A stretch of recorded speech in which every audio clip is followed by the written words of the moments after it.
ദൈവനാമം വാഴ്ത്തപ്പെടുമാറാകട്ടെ. നിങ്ങൾക്കെല്ലാവർക്കും യേശുക്രിസ്തുവിൻ്റെ ധന്യനാമത്തിൽ സ്നേഹവന്ദനങ്ങൾ.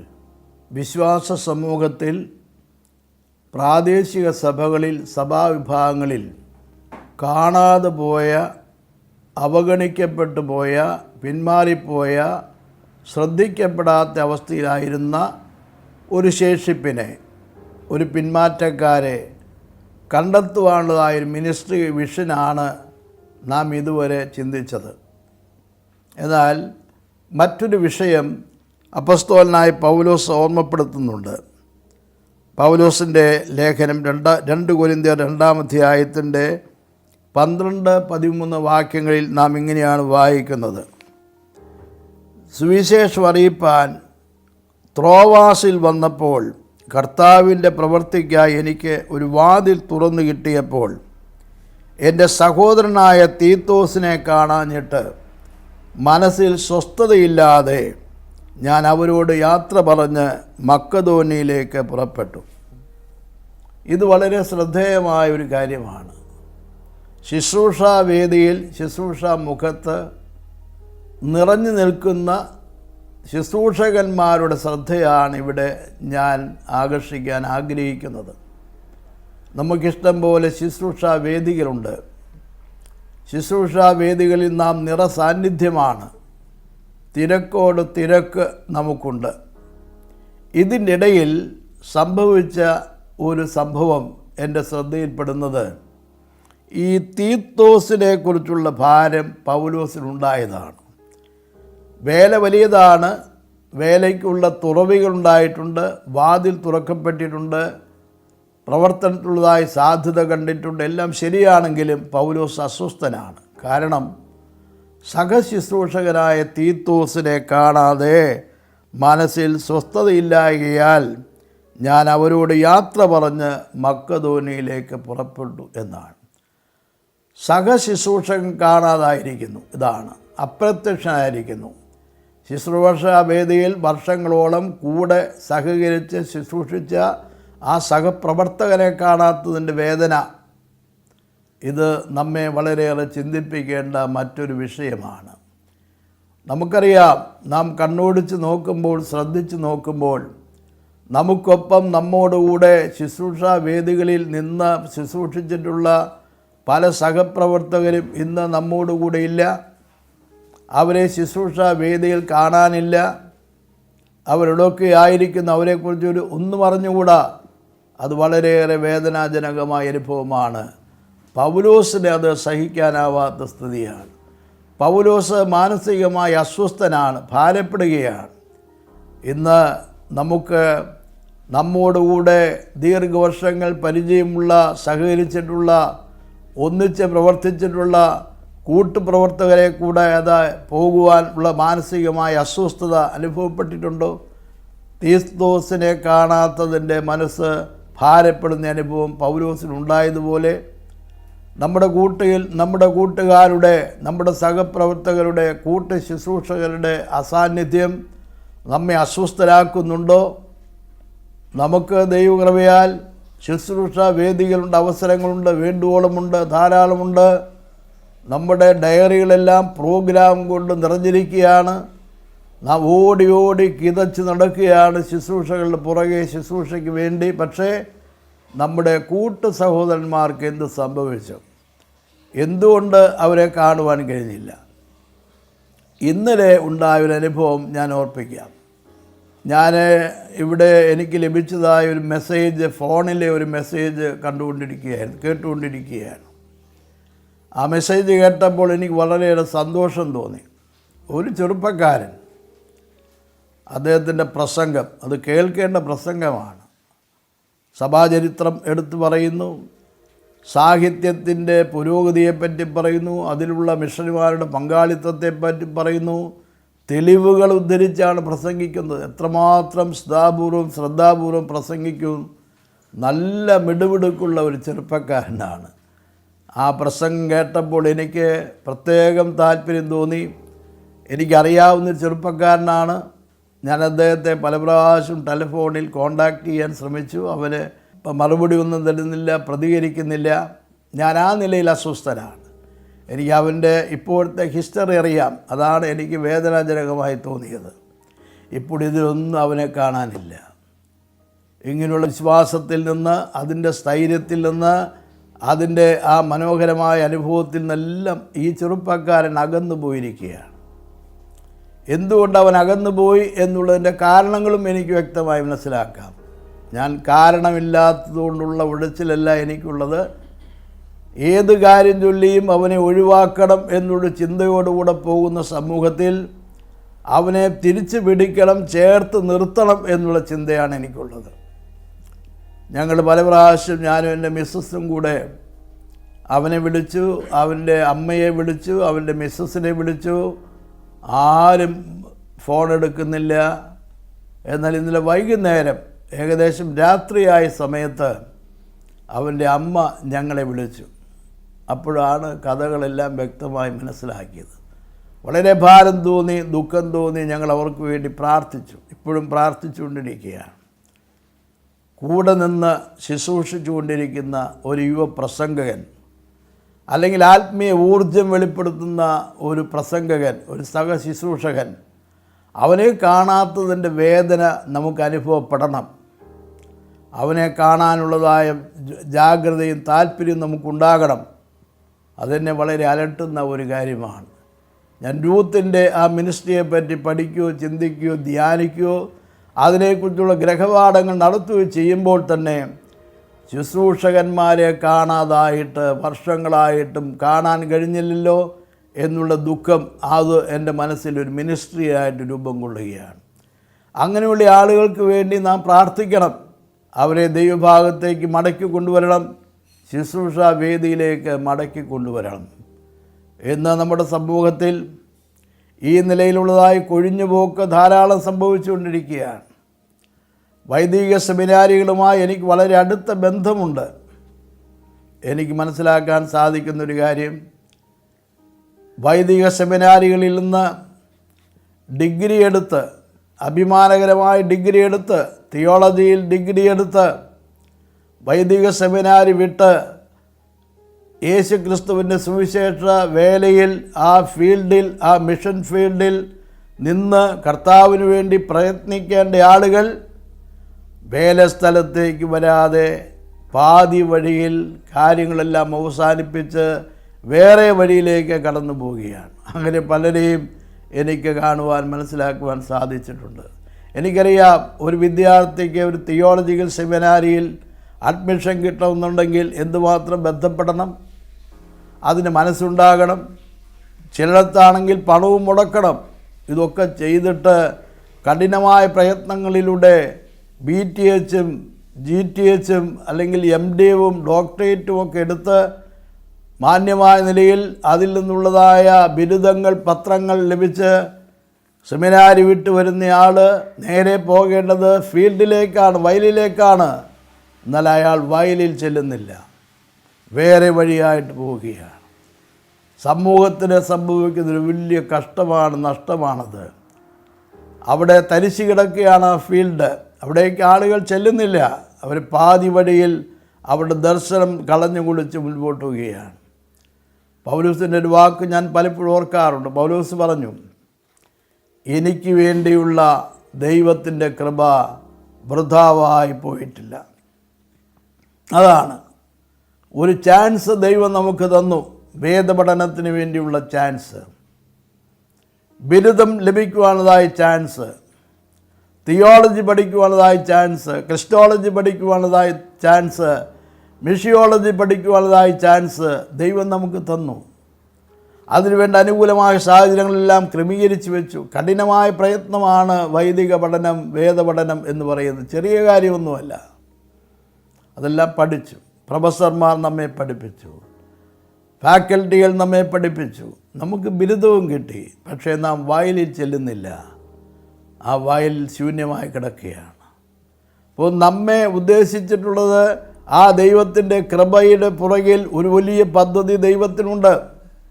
നമ്മെ രക്ഷയിലേക്ക് നയിച്ചപ്പോൾ, നമ്മെ വിശ്വാസത്തിലേക്ക് നയിച്ചപ്പോൾ, ഒരു വിശുദ്ധ കൂട്ടായ്മയിലേക്ക് നമ്മെ നയിച്ചപ്പോൾ, ആ പ്രതികൂലങ്ങളെല്ലാം വകഞ്ഞു മാറ്റിയിട്ട് സുതാര്യമായ വഴി നമുക്ക് വേണ്ടി വെട്ടിത്തുറന്ന് ആ ഒരവസ്ഥയിലേക്ക് നമ്മൾ നയിച്ചപ്പോൾ ആ കൃപയുടെ പുറകിൽ ദൈവത്തിനൊരു വലിയ പദ്ധതിയുണ്ട്.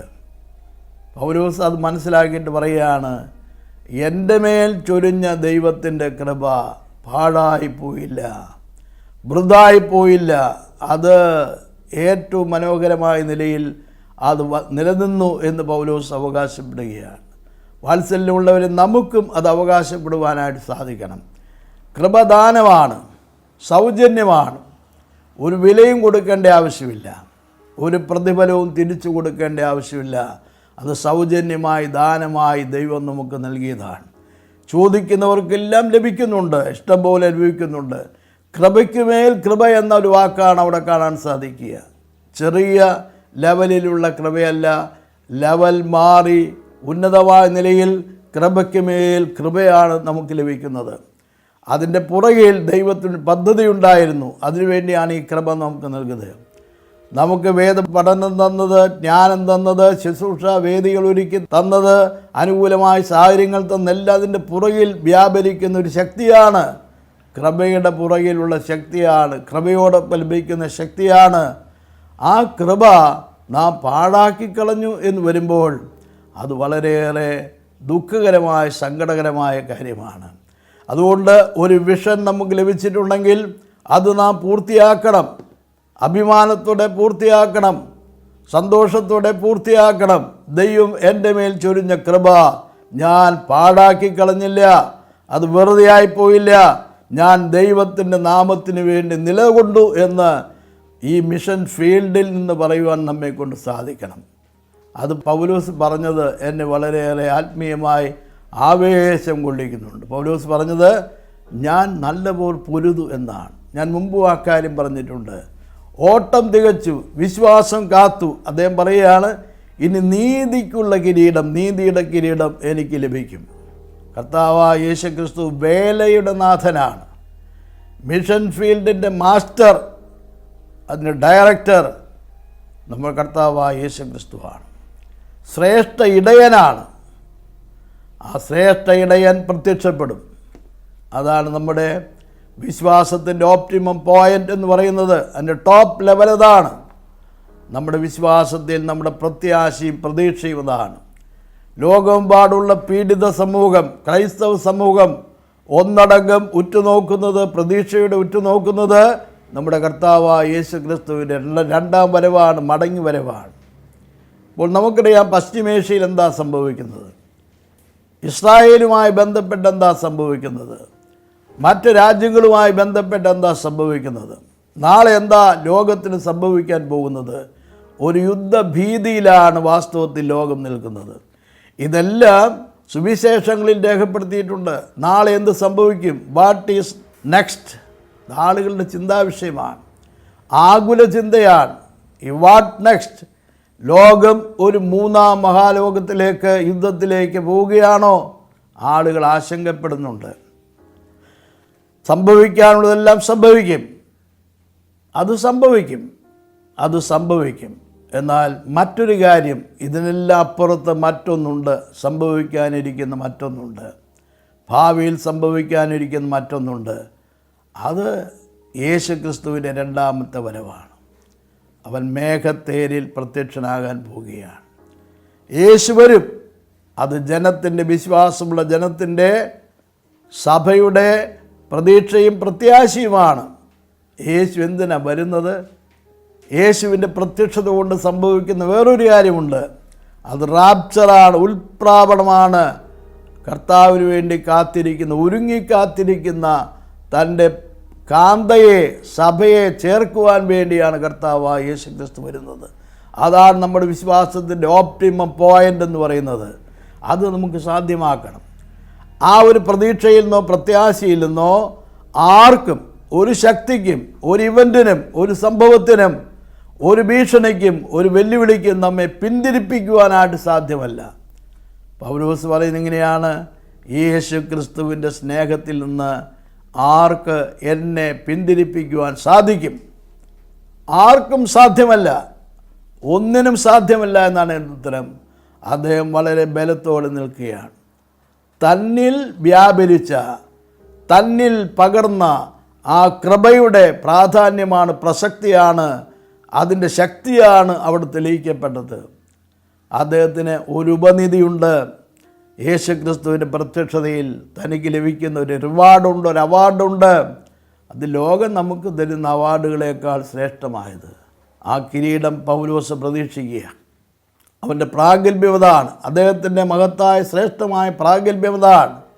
അതുകൊണ്ട് ദൈവവിളിയോട് അവഗണന കാണിക്കാതെ, ദൈവവിളിയോട് ആത്മാർത്ഥത കാണിച്ച് അതിനോട് വിധേയപ്പെട്ട് ആ ദൈവവിളിക്ക് യോഗ്യമായ നിലയിൽ ഇടപെട്ട് പ്രവർത്തിച്ച് മുൻപോട്ട് പോകേണ്ടത് എല്ലാവരുടെയും കടമയാണ്. ആരും വീരന്മാരല്ല. വിശ്വാസത്തിൽ ബലഹീനരുണ്ടാകാം, വിശ്വാസത്തിൽ കുറവുണ്ടാകാം, അവിശ്വാസം കയറി കൂടിയിട്ടുണ്ടാകാം. ഇതെല്ലാം സ്വാഭാവികമാണ്. എന്നാൽ ആത്മാർത്ഥമായി ആഗ്രഹിക്കുന്നുണ്ടെങ്കിൽ, തീരുമാനത്തിൽ ഉറച്ചു നിൽക്കാൻ തയ്യാറുണ്ടെങ്കിൽ, കർത്താവിന് വേണ്ടി നിലകൊള്ളുവാൻ സന്നദ്ധതയുണ്ടെങ്കിൽ, താല്പര്യമുണ്ടെങ്കിൽ, ആ കൃപയ്ക്ക് വേണ്ടി പ്രാർത്ഥിച്ചാൽ കർത്താവ് നിന്നെ ശക്തനാക്കും എന്നുള്ളതിന് യാതൊരു സംശയമില്ല. അതാണ് കൃപയുടെ വ്യത്യാസം. ആ കൃപ അധികമായി ലഭിക്കാൻ ആവശ്യമുള്ള സാഹചര്യത്തിൽ അധികമായി നമുക്ക് നൽകും.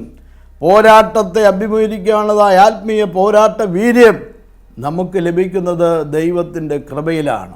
നമ്മൾക്ക് അസാധ്യമെന്ന് തോന്നുന്നത് സാധ്യമാക്കി തരുന്നത് ദൈവത്തിൻ്റെ കൃപയിലാണ്. നമുക്ക് ഉയരമാണ്, നടന്നു കയറാൻ നിവൃത്തിയില്ല എന്ന് തോന്നുന്ന ജീവിത സാഹചര്യങ്ങളിൽ ഒരു വഴി തുറന്നു തരുന്നത് ദൈവത്തിൻ്റെ കൃപയാണ്. നിരാശനായി തകർന്നുപോയി, ഇനി ഭാവിയില്ല, ഇനി പ്രതീക്ഷയില്ല, എല്ലാം തീർന്നു എന്ന് തോന്നുന്ന ആ ദുഃഖഭൂമിയിൽ, ആ നിരാശയുടെ സമയത്ത് നമുക്ക് ആത്മീയ ഊർജം തന്ന് നമ്മെ ഉത്തരവാദിത്വങ്ങളിലേക്ക് നയിക്കുന്നത് ദൈവത്തിൻ്റെ കൃപയാണ്. ഞാനൊരു സംഭവം ഓർക്കുന്നു. നെഹമ്യാവിൻ്റെ പുസ്തകത്തിൽ നാം ഇത് വായിക്കുന്നുണ്ട്. നെഹമ്യാവ് ശ്രേഷ്ഠമായ ഒരു ഔന്നത്യത്തിൽ പദവി നിൽക്കുകയാണ്. രാജാവിൻ്റെ പാനപാത്ര വാഹകനാണ്. പക്ഷേ അവൻ്റെ മുഖം വാടുന്നു, അവൻ അസ്വസ്ഥനാണ്. എന്താ കാരണം? അവന് സാമ്പത്തിക ഭദ്രതയോ സുരക്ഷിതത്വമോ ഇല്ലാത്തതുകൊണ്ടല്ല, അവൻ്റെ കാര്യങ്ങൾ നടക്കാതെ പോകുന്നതുകൊണ്ടല്ല, അവൻ്റെ കുടുംബത്തിൻ്റെ പ്രശ്നങ്ങൾ പരിഹരിക്കപ്പെടാത്തതിൻ്റെ അല്ല. അവന് ഏറ്റവും ശ്രേഷ്ഠമായ പദവിയാണ് ലഭിച്ചത്. ആ പദവിയിൽ നെഹമ്യാവ് നിൽക്കുകയാണ്. രാജാവിൻ്റെ പാനപാത്ര വാഹകൻ എന്ന് പറഞ്ഞാൽ ഏറ്റവും മുന്തിയ പൊസിഷനാണ് അവൻ്റേത്. ഏറ്റവും ശ്രേഷ്ഠമായ ബന്ധമാണ് അവന് രാജാവുമായിട്ടുള്ളത്. അവനെ രാജാവിന് വിശ്വാസമാണ്. രാജാവ് ഭക്ഷിക്കേണ്ടത് അവനാണ് തീരുമാനിക്കേണ്ടത്. അത്രമാത്രം ബന്ധം, ഉത്തരവാദിത്വമുള്ള വിശ്വസ്തനായ ഒരു സേവന്, ഒരു സർക്കാർ സെർവൻ്റാണ് അവൻ. ആ കാഴ്ചപ്പാടിൽ അവനെ കാണുമ്പോൾ അവന് കരയേണ്ട, വാടിയ മുഖവുമായി കഴിയേണ്ട ഒരു കാര്യവുമില്ല, ഒരു സാഹചര്യവുമില്ല. പക്ഷെ അവൻ കരഞ്ഞുകൊണ്ടിരിക്കുക. അത് രാജാവിൻ്റെ ശ്രദ്ധയിൽപ്പെട്ടു. രാജാവിനോട് ചോദിച്ചു, എന്തിനാണ് നീ കരയുന്നത്? അവനോട് ചോദിക്കുന്നവരോടെല്ലാം അവൻ കൊടുക്കുന്ന മറുപടി ഇതാണ്: യെരുശലേമിൻ്റെ മതിൽ തകർന്നു കിടക്കുക, അതിൻ്റെ വാതിൽ കത്തിക്കിടക്കുകയാണ്, കരിഞ്ഞു കിടക്കുക, അത് ശൂന്യമായി കൊണ്ടിരിക്കുകയാണ്. അതാണ് അവനെ അലട്ടുന്ന പ്രശ്നം, അവൻ്റെ മനസ്സിനെ വേട്ടയാടുന്ന പ്രശ്നം, ദുഃഖം അതാണ്. ഞാനൊരു കാര്യം പറയാം.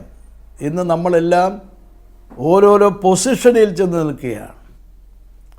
ഓരോരോ സ്ഥാനത്ത്, ഉന്നതമായ സ്ഥാനത്ത്, ഉത്തരവാദിത്വമുള്ള മേഖലകളിൽ, അതിൻ്റെയൊക്കെ പ്രാധാന്യമുള്ള സ്ഥാനത്ത്, ഏറ്റവും പ്രാധാന്യമുള്ള സ്ഥാനത്ത് ചെന്ന് നിൽക്കുകയാണ്.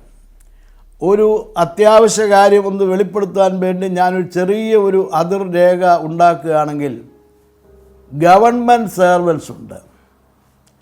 അതിൻ്റെ പ്രതിനിധിയായിട്ടാണ് ഞാൻ ഈ കാണുന്ന നെഹമ്യാവ്. സർക്കാർ ഉദ്യോഗസ്ഥനാണ്, മുന്തിയ പൊസിഷനാണ്. യെരുശലേം എന്ന് പറയുന്നത് ഒരു സ്പിരിച്വൽ സിറ്റുവേഷനാണ് ഞാൻ മനസ്സിലാക്കുന്നു. അത് സഭയുമായി ബന്ധപ്പെട്ട ഒന്നാണ് എന്ന് ഞാൻ ചിത്രീകരിക്കുകയാണ്. അവിടുത്തെ വേണ്ടാധീനങ്ങളും വൈകല്യങ്ങളും പ്രശ്നങ്ങളും പ്രതിസന്ധികളും പരിഹരിക്കാൻ ഉത്തരവാദപ്പെട്ട ആളുകൾ അവിടെയുണ്ട്. അതിനുവേണ്ടി അഭിഷിക്തരായ ആളുകൾ അവിടെയുണ്ട്. അതിനുവേണ്ടി ചുമതല വഹിക്കേണ്ട ആളുകൾ അവിടെയുണ്ട്. അവർക്കാർക്കും ഇപ്പോഴത്തെ യെരുശലേമിൻ്റെ സങ്കടകരമായ പ്രയാസങ്ങളെപ്പറ്റിയോ പ്രശ്നങ്ങളെപ്പറ്റിയോ ചിന്തിക്കാനോ ശ്രദ്ധിക്കാനോ സമയമില്ല. അവരൊട്ട് ചിന്തിക്കൊന്നുമില്ല, സമയം എടുക്കുന്നില്ല. അവർ നിഷ്ക്രിയരായിട്ട് കഴിയുകയാണ്. ഇവിടെ ദൈവം ഒരു പദ്ധതി ഒടുക്കുന്നു. ഒരു പാനപാത്രവാഹകനെ വിളിക്കുകയാണ് ഈ കാര്യം ചെയ്യാൻ വേണ്ടി. ഒരു സർക്കാർ ഓഫീസറെ വിളിക്കുകയാണ്. അയാൾക്ക് ഒരു കോളിംഗ് ഇല്ല, ഡിവൈൻ കോളിംഗ് ഇല്ല, ദൈവവിളിയില്ല. പക്ഷേ ദൈവം അവനെ വിളിക്കുകയാണ്. ഇന്നത്തെ ശോചനീയമായ അവസ്ഥയ്ക്ക് പരിഹാരം ഉണ്ടാക്കാൻ വേണ്ടി ഗവൺമെൻറ് ഓഫീസേഴ്സിനെ ദൈവം വിളിക്കുകയാണ്. നെഹമ്യാവിനെ ദൈവം വിളിക്കുകയാണ്. രാജാവിൻ്റെ പാനപാത്രവാഹകനെ ദൈവം വിളിക്കുകയാണ്. നമ്മുടെ സമൂഹത്തിൽ നിന്ന് മാത്രം IAS ഓഫീസേഴ്സുണ്ട്, സയൻറ്റിസ്റ്റുകളുണ്ട്, പ്രൊഫസേഴ്സുണ്ട്, എൻജിനീയേഴ്സുണ്ട്, ഉന്നതമായ കാര്യങ്ങൾ ഏർപ്പെടുന്ന ആളുകളുണ്ട്, മിനിസ്ട്രിയിലുള്ള ആളുകളുണ്ട്. അവർക്കൊന്നും വാസ്തവത്തിൽ ഡയറക്റ്റായിട്ട് യെരുശലേമിൻ്റെ തകർച്ചയോ താഴ്ചയോ അത് പരിഹരിക്കാനുള്ള ബാധ്യതയില്ല. അവരുടെ ഡിപ്പാർട്ട്മെൻറ്റ് വേറെയാണ്. എന്നാൽ ഉത്തരവാദപ്പെട്ട ആളുകൾ നിർവിചാരികളായി കഴിയുമ്പോൾ, നിഷ്ക്രിയരായി തീരുമ്പോൾ, നിശബ്ദരായി നിൽക്കുമ്പോൾ, അവർക്കിതൊന്നും വിഷയമല്ലാതെ വരുമ്പോൾ ദൈവം ഒരു സർക്കാർ ഓഫീസറെ വിളിക്കുകയാണ്. ഇവിടെയാണ് നിങ്ങൾക്കുള്ള സ്പേസ് എന്ന് പറയുന്നത്. നിങ്ങൾ ഗവൺമെൻറ് ഓഫീസറാകാം, നിങ്ങൾ ഒരുപക്ഷെ റിട്ടയർഡായിട്ടുള്ള ഗവൺമെൻറ് ഓഫീസറാകാം, ഏതു തസ്തികയിലും കഴിയുന്ന ആളുകളാകാം. നിങ്ങൾക്കിവിടെ ദൈവം ഒരു സ്പേസ് കണ്ടെത്തിയിട്ടുണ്ട്, വേർതിരിച്ച് വെച്ചിട്ടുണ്ട്. നിങ്ങൾ സഭയിലേക്ക് മടങ്ങി വരണം, സഭയുടെ കാര്യങ്ങളിൽ നിങ്ങൾ ഏർപ്പെടണം, സഭയുടെ നന്മയ്ക്ക് വേണ്ടി, ഉദ്ധാരണത്തിന് വേണ്ടി, നിലനിൽപ്പിന് വേണ്ടി നിങ്ങൾ പരിശ്രമിക്കണം. ആ ഒരു ഘട്ടത്തിലേക്ക് വന്നിരിക്കുകയാണ്. എന്നെ വേദനിപ്പിക്കുന്ന സങ്കടകരമായ മറ്റൊരവസ്ഥ ഞാൻ പറയാം. ഇന്ന് സഭാ തർക്കങ്ങൾ വർദ്ധിച്ചുകൊണ്ടിരിക്കുകയാണ്. കോടതികൾ ഇടപെടേണ്ട ആവശ്യമാണ്. ധാരാളം കേസുകൾ കെട്ടിക്കിടക്കുകയാണ്, ബസ്ലിക്കകൾ അടച്ചുപൂട്ടി കിടക്കുകയാണ്, സമരങ്ങളും സത്യാഗ്രഹങ്ങളും നടക്കുകയാണ്. പല ദേവാലയങ്ങളിലെയും കാര്യങ്ങൾ തീർക്കുന്നത്, നോക്കുന്നത്, പരിഹരിക്കുന്നത് റിസീവർ ഭരണവുമായി ബന്ധമുള്ള സിസ്റ്റങ്ങളാണ്. അത് പാടില്ല, അത് അപകടകരമാണ്. എന്നാൽ അവിടെ ആത്മീയരായ ഉദ്യോഗസ്ഥന്മാർ, ആത്മീയ ദർശനമുള്ള കാഴ്ചപ്പാട് ഉദ്യോഗസ്ഥന്മാർ വരണം. അവർ സഭയുടെ കെട്ടുപണിയിൽ ഒരു പങ്കാളിത്തമുള്ളവരാക്കി തീർക്കണം. ഇന്ന് കർത്താവ് അവരെ തേടുകയാണ്. അരിമത്യാക്കാരൻ ജോസഫിനെ നമുക്കറിയാം, നിക്കോദമസിനെ നമുക്കറിയാം, എസ്തേറിനെ നമുക്കറിയാം. അവരെല്ലാം അങ്ങേയറ്റത്തെ മുന്തിയ സ്ഥാനത്ത്, ഉന്നതമായ സ്ഥാനങ്ങളിൽ, പൊസിഷനുകളിൽ നിൽക്കുന്നവരാണ്. എന്നാൽ നിർണായകമായ ഘട്ടങ്ങൾ വരുമ്പോൾ ദൈവം അവരെ വിളിക്കുന്നു. എസ്തേറിനെ വിളിച്ചു, രാജ്യഭാരം ഏൽപ്പിച്ചു. അരിമത്യാക്കാരൻ ജോസഫ് വരുന്നപ്പോഴെന്നറിയാമോ? യേശുവിൻ്റെ ക്രൂശീകരണവും കഴിഞ്ഞു, മരണം കഴിഞ്ഞു, ഒരു മൃതശരീരം സംസ്കരിക്കുവാനായി സമയം വന്നപ്പോഴിതാ അരിമത്യാക്കാരൻ ജോസഫ് രംഗത്തേക്ക് വരിക. അരിമത്യാക്കാരൻ ജോസഫ് ചെറുതല്ല, ഉന്നതമായ സ്ഥാനത്ത് നിൽക്കുകയാണ്. മന്ത്രിസഭയിൽ ഒരു മന്ത്രിയാണ്, പ്രധാനപ്പെട്ട മന്ത്രിയാണ്, നല്ലവനായ മന്ത്രിയാണ്. എന്നാൽ അവനിൽ ഒരു പോസിറ്റീവ് സെൻസ് ഉണ്ടായിരുന്നു. അതിതാണ്, അവൻ രാത്രിയിൽ യേശുവിൻ്റെ അടുക്കൽ ചെല്ലുന്ന ഒരു രഹസ്യ ക്രിസ്ത്യാനിയാണ്. അവനൊരു ഗുണമുണ്ട്. ക്രിസ്തുവിരുദ്ധമായ ആലോചനകളും ചർച്ചകളും നടക്കുമ്പോൾ അവൻ ക്രിസ്തു പക്ഷത്ത് ഉറച്ചു നിൽക്കുകയാണ്. എന്നാൽ അത്യാവശ്യ ഘട്ടം വന്നപ്പോൾ അവൻ രംഗത്ത് വന്നു. പീലാത്തോസിനോട് പോയി ചോദിച്ചു, എനിക്ക് യേശു ക്രിസ്തുവിൻ്റെ ബോഡി വിട്ടു തരണം, എനിക്കവനെ കൊണ്ടുപോയി സംസ്കരിക്കണം, എൻ്റെ കല്ലറയിൽ, എനിക്ക് വേണ്ടി ഒരുക്കിയിരിക്കുന്ന കല്ലറയിൽ അവനെ സംസ്കരിക്കണം. പീലാത്തോസ് നടപടിക്രമങ്ങളെല്ലാം പൂർത്തിയാക്കി യേശു മരിച്ചു എന്ന് ബോധ്യപ്പെട്ടു. യേശുവിൻ്റെ മൃതശരീരം വിട്ടുകൊടുക്കാൻ ആജ്ഞാപിച്ചു. അരിമത്യാക്കാരൻ ജോസഫ് എന്ന മന്ത്രി, ഏകനായി ആ മന്ത്രി യേശുവിൻ്റെ മൃതശരീരം ഏറ്റുവാങ്ങി അത് സംസ്കരിക്കുവാനായിട്ട് പോവുകയാണ്. നോക്കുക, ഒരു ഗവൺമെൻറ് ഓഫീസർ, ഒരു ഗവൺമെൻറ് മിനിസ്റ്റർ, ഒരു പ്രധാനപ്പെട്ട ആൾ, ഇതാ ഒരു സ്പേസ് അവന് വേണ്ടി കർത്താവ് വേറിട്ട് വെച്ചിരിക്കുകയാണ്. ആ സ്പേസ് ചൂണ്ടിക്കാണിച്ച് അവനെ വിളിച്ച് ആ ദൗത്യം ഏൽപ്പിക്കുകയാണ്. ഞാൻ എൻ്റെ വാക്കുകൾ അവസാനിപ്പിക്കട്ടെ. ഒരു സ്പേസ് നിങ്ങൾക്കുണ്ട്. നിങ്ങൾ ഏത് പൊസിഷനിലായാലും, ഏതവസ്ഥയായാലും നിങ്ങൾക്ക് ഒരു സ്പേസ് സഭയിലുണ്ട്. സഭയുടെ ഉദ്ധാരണത്തിന് വേണ്ടി, സഭയുടെ ആത്മീയ ക്രമീകരണത്തിന് വേണ്ടി, സഭയുടെ പാളിച്ചകൾക്ക് പരിഹാരം ഉണ്ടാക്കാൻ വേണ്ടി ഒരു സ്പേസ് ഇവിടെ ഉണ്ട്. ദൈവം നിങ്ങളെ കാണുന്നത് ആ സ്പേസിലേക്കാണ്. ഇന്ന് നിങ്ങൾ ആ സ്പേസ് ഏറ്റെടുക്കുവാൻ, ആ ദൗത്യം ഏറ്റെടുക്കുവാൻ തയ്യാറുണ്ടോ? നിങ്ങളെ തന്നെ സമ്പൂർണ്ണമായി ദൈവകരങ്ങളിലേക്ക് സമർപ്പിക്കുക. ഒരു ഡിവൈൻ കോളിംഗ് ഇന്ന് നിങ്ങൾക്കുണ്ടാകും. അത് നിങ്ങൾക്ക് പ്രയോജനപ്പെടും, സഭയ്ക്ക് പ്രയോജനപ്പെടും. ദൈവം അതിന് നമ്മെ ഓരോരുത്തരെയും സഹായിക്കുമാറാകട്ടെ.